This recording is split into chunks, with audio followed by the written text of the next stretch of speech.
maksud dan tujuan Gus Fuad itu adalah mengkritik mereka yang berdakwah dengan cara-cara yang kasar, caci maki. Apalagi secara faktual dakwah seperti itu tidak akan pernah menyentuh hati orang. Yang ada malah justru membuat orang itu sebel, kesel, yang kemudian bisa jadi justru agamanya yang disalahkan, bukan orangnya. Padahal yang begitu itu kan orangnya. Yang kasar, yang jahat, provokatif, mengadu domba itu orangnya, bukan agamanya. Maka sebetulnya Islam itu dirusak bukan oleh orang-orang anti-Islam, tapi oleh mereka yang mengaku pembela Islam, tapi membelanya dengan cara ugal-ugalan.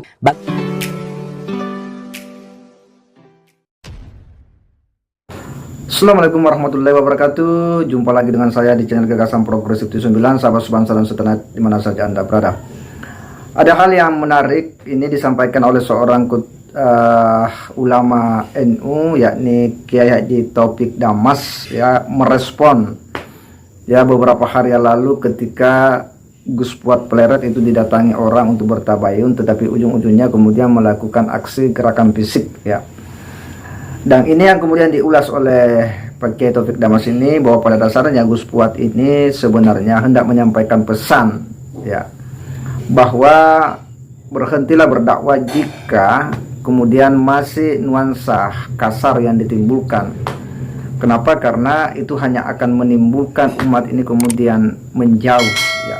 Bahkan orang akan memandang bahwa Islam itu adalah, ya, mengajarkan yang kasar. Padahal itu adalah oknum, ya, oknum, bukan Islamnya, bukan ajaran Islamnya yang mengajarkan demikian, tetapi itu oknum yang mencoba kemudian mendakwakan Islam dengan caranya. Nah, ini yang kemudian dikritik oleh Gus Fuad, ya, yang kemudian berujung pada aksi, ya, terjadi aksi keributan itu di pondoknya. Dan ini yang kemudian diulas dengan panjang lebar oleh Kiai Haji Taufik Damas, yang ini tentu memberikan pencerahan kepada kita semua. Bagaimana sih seharusnya kita menghormati orang, dan bagaimana seharusnya Islam itu didakwakan kepada umat. Dan ternyata bahwa titik tekannya di sini itu sangat jelas bahwa kita akan mengarai orang karena ilmu dan akhlaknya, siapapun dia. Dan bagaimana seharusnya Islam itu didakwakan dengan cara-cara yang ma'ruf, dengan cara yang lemah lembut, ya, sehingga mudah masuk di hati, ya, umat. Nah, inilah yang coba diulas oleh Kiai Taufik Damas merespon fenomena yang terjadi di pondok Gus Fuad Pleret ini. Tapi lebih jelasnya kita akan coba menyimak, ya, bagaimana ulasan dan wejangan nasihat agama yang disampaikan oleh Pak Kiai ini, yang betul-betul mencerahkan bagi kita semua. Oleh karena itu penting untuk kita kabarkan kepada publik dan umat, khususnya umat Islam. Mari kita simak sama-sama. Assalamualaikum warahmatullahi wabarakatuh. Waalaikumsalam warahmatullahi wabarakatuh. Kita ketemu lagi di Studio Main TV, Ustadz, ya, dalam siap. acara Jadi Gini Pak Ustadz. Nah, kemarin sempat ada kejadian yang lumayan ramai, katanya ada pemukulan seorang dai, namanya akrab dipanggil Gus Fuad Pleret, dipanggilnya karena asalnya dari Pleret. Jadi korban pemukulan yang terjadi itu, kalau tidak salah itu di sebuah forum yang sebetulnya forum tabayun, ya, kira-kira begitu. Di pesantren Gus Fuad itu Di pesantren Gus Fuad. Jadi katanya ada sebagian orang yang merasa terprovokasi dengan ucapan atau ceramahnya Gus Fuad, yang kemudian datang ke sana melakukan tabayun, tapi kemudian berubah jadi pemukulan. Gus Fuad dipukul oleh salah seorang yang datang, salah seorang tamunya. Kalau tidak salah katanya itu simpatisan FPI, pelakunya. Nah, ini Ustadz Taufik Damas sempat merespons kasus tersebut dengan tweet begini, kira-kira bunyinya, soal ucapan Gus Fuad Pleret. Saya ingat ayat 159 surah Ali Imran. Dakwah yang benar adalah dakwah dengan rahmat atau kasih sayang. Yang kasar dan penuh caci maki hanya membuat orang lari. Tidak akan suka dengan dakwah yang kasar-kasar itu. Nah, ini konteksnya Ustadz Taufik Damas ini menunjukkan ucapan ini kepada siapa?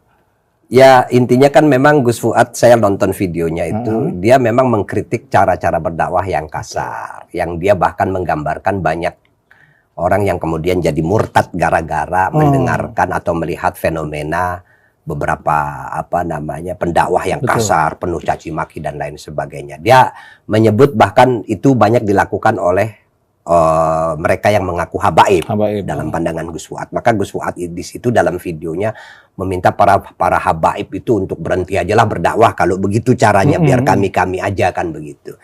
Ya, memang ucapan itu bagi saya secara pribadi bersayap ya. Sangat mungkin orang kemudian merasa tersinggung dan lain sebagainya. Tapi kan sebetulnya maksud dan tujuan Gus Fuad itu adalah mengkritik mereka yang berdakwah dengan cara-cara yang kasar, caci maki. Apalagi secara faktual dakwah seperti itu tidak akan pernah menyentuh hati orang.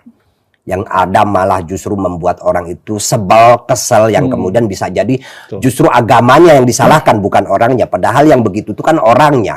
Yang kasar, yang jahat, provokatif, mengadu domba itu orangnya, bukan agamanya. Maka sebetulnya Islam itu dirusak bukan oleh orang-orang anti-Islam, tapi oleh mereka yang mengaku pembela Islam, tapi membelanya dengan cara ugal-ugalan. Itu lebih merusak. Ya, kalau ada orang kasus membakar Al-Quran tuh kemarin di Eropa, beberapa politisi membakar Al-Quran, rugi gak Islam? Enggak, ada yang murtad gara-gara nggak itu. ada. Malah umat Islam itu makin kuat imannya. Tapi kalau melihat ada orang mengatasnamakan Islam, kemudian berceramah, pidato, disebut ustadz, disebut dai, disebut habib, tapi caranya kasar, caci maki, tidak mencerminkan akhlak karimah, justru yang begitu itu fakta itu sering membuat orang kecewa. Kok begini ya? Ilfil. Ilfil, jadi ilfil. Ini orang lihatnya ini yang level berilmu aja kayak begini. Lah, iya. Apalagi umatnya kayak gimana? Nanti kan Apalagi. kesannya begitu ya, Ustaz. Betul. Nah, tapi Ustaz ini bilang soal tentu saja Ustaz menunjuk tentang kasus pemukulan, sampai menyayangkan pasti ya pemukulan yang terjadi yang kemudian korbannya itu Gus Fuad. Nah, tapi begini, katakanlah ucapan Gus Fuad itu memprovokasi orang. Tapi sebaiknya, apalagi ini forum soal ngomongin soal dakwah, ngomongin soal keagamaan, baiknya hal-hal kayak begini walaupun provokatif ini responnya kayak gimana sih Ustaz? Ya bagusnya ini jadi catatan tersendiri bahwa apa yang disampaikan oleh Gus Fuad itu kan sedikit atau banyak itu fakta gitu. Dan itu menyebabkan keresahan. Betul. Nah, kita yang seringkali melakukan atau punya misi dakwah dengan cara-cara yang santun dan di jalan yang benar dan baik, itu tentu merasa sangat-sangat dirugikan oleh adanya orang yang berdakwah dengan cara yang kasar begitu. Karena yang ingin kita lakukan adalah menanamkan nilai-nilai moralitas, nilai-nilai akhlak, tapi kalau ada contoh yang tidak baik, justru itu akan mental tersendiri. Maka saya mengingatkan kan dalam tweet itu tentang surah Ali Imran ayat 159 itu tegas sekali. Nabi Muhammad itu diingatkan oleh Allah, fabima rahmatin minallahi lintalahum, sebab rahmat dari Allah engkau bersikap lemah lembut pada masyarakat. Walau kunta fazzon ghalizal qalbi, seandainya engkau kasar, keras hati, lam faddu min haulik, orang-orang itu tidak akan pernah mau mendengarkanmu. Mereka pasti pergi meninggalkanmu gitu loh. Maka harus lemah lembut. Kalaupun ada yang kasar, bahkan siap memaafkan. Bukan cuma siap memaafkan, tapi juga memohonkan ampun buat orang-orang yang berdosa. Ini ayat luar biasa tentang bagaimana seharusnya kita mencontoh Nabi dalam berdakwah gitu. Bukan dengan cara-cara yang kasar. Maka saya ingatkan, tidak ada ceritanya orang itu tertarik pada satu ajaran gara-gara penyampainya dengan cara-cara yang kasar. Ajaran apapun itu. Sambil ngancem-ngancem. Itu. Kamu kalau nggak ikut saya awas ya. Waduh, nggak ada yang mau yang begitu-begitu. Tapi kok faktanya gini Ustaz, ada ya kita nggak tahu latar belakangnya, tapi kemudian belakangan kita sering lihat banyak dai-dai yang kemudian muncul dengan gaya yang keras, bahkan ada yang banyak yang kasar, bukan hanya keras tapi kasar, udah ngomongnya kotor dan lain sebagainya, itu kok jadi cepat terkenal ya? Iya, karena memang media sosial ya. Sebetulnya jumlah mereka nggak banyak ya, cuma beberapa orang. Cuman memang karena biasanya ada embel-embel lain selain itu. Ya seperti yang dikritik oleh siapa? Misalnya Habaib itu ya. Iya, yang dikritik oleh Gus Fuad itu kan karena ada embel-embel Habaib, jadi kemudian terkenal. Walaupun dakwahnya itu kadang-kadang kasar, tidak sesuai dengan apa yang diajarkan Islam, ditambah dengan media sosial. Nah, ini juga tantangan ya kita buat memberikan pendidikan kepada masyarakat agar bisa menilai mana yang pantas untuk dijadikan panutan dan mana yang tidak pantas gitu loh. Nah, ini Ustadz menarik juga, terutama anak-anak muda ini gitu. Iya. Ini menarik juga tentang konsep habaib ya. Kita agak geser ke situ karena ini penting menurut saya. Tentang konsep habaib, orang seringkali masih banyak orang awam yang kemudian merasa ya karena dia Habib disebut Habib gitu ya. Ya yang dia omongin ya pasti ada bobotnya dikit-dikit mah gitu lah entah keturunan Nabi dan lain sebagainya. Sebetulnya memang Islam mengajarkan setahu saya kan Islam itu mengajarkan kesetaraan. Yang katanya membedakan itu takwa, iman dan takwanya. Tapi kok kemudian ada yang karena yang ngomong Habib, Habaib, terus kemudian wah kita harus lebih dengerin kalau dia ngomong. Ini gimana sih benernya?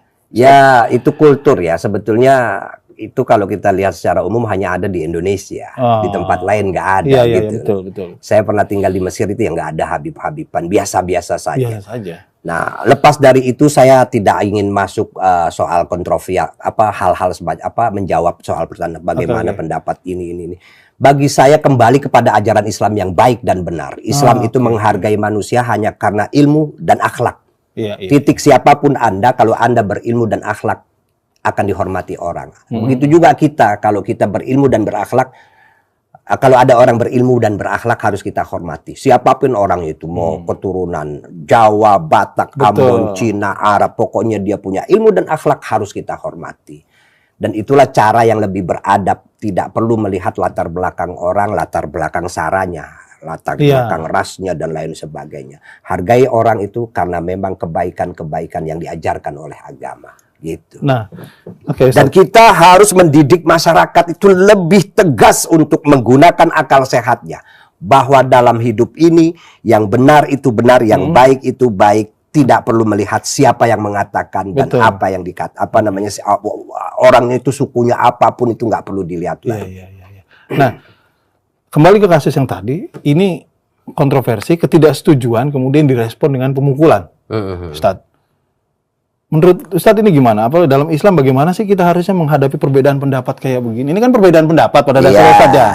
Terus kok sampai harus ada pemukulan? Emang gimana sih? Kalau saya lihat bukan belum sempat mukul, dia baru nyerang. Oh, nyerang. Nyerang, belum sempat mukul. Justru dia yang kemudian jadi babak belur karena dilerai. Iya, dilerai orang. Ada foto-fotonya kan di Twitter tuh orangnya pakai baju kotak-kotak. Ya jadi ya memang udah kelihatan kayaknya emosi itu orang berhadapan dengan Gus Fuad, bertanya tentang apa yang diucapkan oleh Gus Fuad dalam videonya. Ya tentu dia membela kontra argumentasi Gus Fuad itu orang ini. Nah, tadinya nggak ada yang menyangka kan bahwa ada lagi ngobrol, tahu-tahu dia berdiri mau nyerang Gus Fuad terus kemudian dihadang kan. Dan kayaknya nggak sempat memukul Gus Fuad. Ya tentu itu tindakan yang tidak benar sebetulnya. Kalau memang mau tabayun ya tabayun lah baik-baik, ngapain pakai nyerang-nyerang gitu. Tapi maksud saya ada nggak sih etika perbedaan pendapat dalam Islam? Kalaupun kita harus berdebat dan lain sebagainya. Kan saya dengar nih ada yang legendaris kalau dari kultur Nahdlatul Ulama itu ada mereka punya forum Basul Masail misalnya, di mana semua orang bisa berdebat sampai gebrak-gebrak meja, tapi ya nggak ada. Ya beda lah, suasana dan kulturnya beda. Gitu ya. Kalau saya membedakan ada ikhtilaful ulama, ada ikhtilaful juhala. Oh, gitu. Kalau ikhtilaful ulama itu yang rahmat. Jadi ulama sama-sama orang ngerti tapi punya sudut pandang yang berbeda, kemudian menghasilkan kesimpulan yang beda. Itu tetap pasti toleran terhadap perbedaan itu. Yang ribet ini kan kalau sudah ikhtilaful juhala, perbedaan pendapat di kalangan orang-orang goblok gitu loh. Sama-sama goblok jadinya. Itulah yang bikin keras kasar jadinya. Susah distandarkan pakai apa yang kita istilahkan dengan rahmat itu. Karena kalau rahmat itu kan ikhtilaful ulama. Dikasih argumen nggak ngerti kalau sama orang goblok itu. Kalau orang juhala itu jamak dari kata jahil, orang-orang bodoh itu berbeda pendapat. Ya bukan rahmat namanya. Kadang-kadang malah mendatangkan sesuatu yang bersifat laknat jadinya. Laknat malah. Oke, Ustadz, terkait tadi soal kembali ke tweetnya Ustadz Taufik Damas tentang dakwah dengan rahmat atau kasih sayang gitu ya. Nah, Ustadz tadi bilang bahwa dengan cara yang keras, dengan cara yang dengan cara yang kasar, tidak ada orang yang tertarik dengan agama. Betul. Gitu loh. Nah, tapi kenapa cara-cara ini sering digunakan oleh orang? Apakah orang tidak belajar gitu loh? Ada dai-dai baru yang kadang kita, atau bahkan beberapa dai lama misalnya pakai cara-cara, pakai bohong, pakai kata-kata kasar, menghasut orang dan lain sebagainya. Kenapa sih masih digunakan cara-cara begini? Padahal panduannya jelas. Ustaz tadi kutip surah Ali Imran itu. Ayat 159. Kenapa orang-orang masih menggunakan cara-cara begini? Ya karena mungkin ada yang suka gitu loh. Ada yang suka, jadi sekali dia gunakan itu kemudian dia dipakai lagi di tempat lain. Ada yang suka, akhirnya keterusan. Makanya itulah, ini pentingnya kita itu menyadari pentingnya pendidikan bagi masyarakat. jangan kemudian tidak punya pegangan ketika menjadikan panutan gitu. Pilihlah orang-orang itu kalau kita ingin menjadikan panutan yang betul-betul santun, berilmu, mengajarkan kepada kebaikan, jangan mengajarkan kepada permusuhan.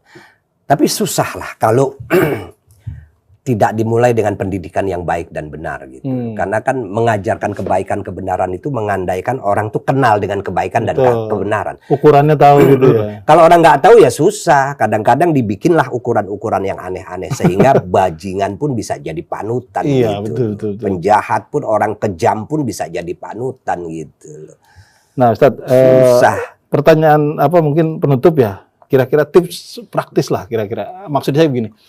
Ketika kita misalnya menghadiri sebuah pengajian atau forum atau apa, di situ ada ceramah atau dai yang ngomong, dan kita menghadapi ternyata dai atau ulama yang ngomong itu keras atau kasar, bahasanya kasar yang tidak membuat kita nyaman, apa yang harus dilakukan kira-kira? Ya kalau kita pertama kita bisa meninggalkan tempat itu. Kalau kita punya kekuatan tegur aja agar itu tidak diterus-teruskan. Iya. Kalau memang selesai besoknya panitia bisa kita tegur, kenapa ngundang yang model begitu? Bisa gak besok-besok ngundang yang lebih baik, yang tenang, mendamaikan, tidak provokatif gitu aja. Gitu ya, kita bisa punya kampung harus kita jaga gitu loh. Coba penceramahnya dipilih yang asik-asik aja, yang semua orang suka gitu. Kalau perlu ya udahlah, nggak perlu yang berilmu banget, yang penting lucu biar pada selesai pulang pada ketawa gitu. Nggak ada yang berantem daripada yang ngajak musuhan, caci maki, mendingan yang lucu sekalian gitu.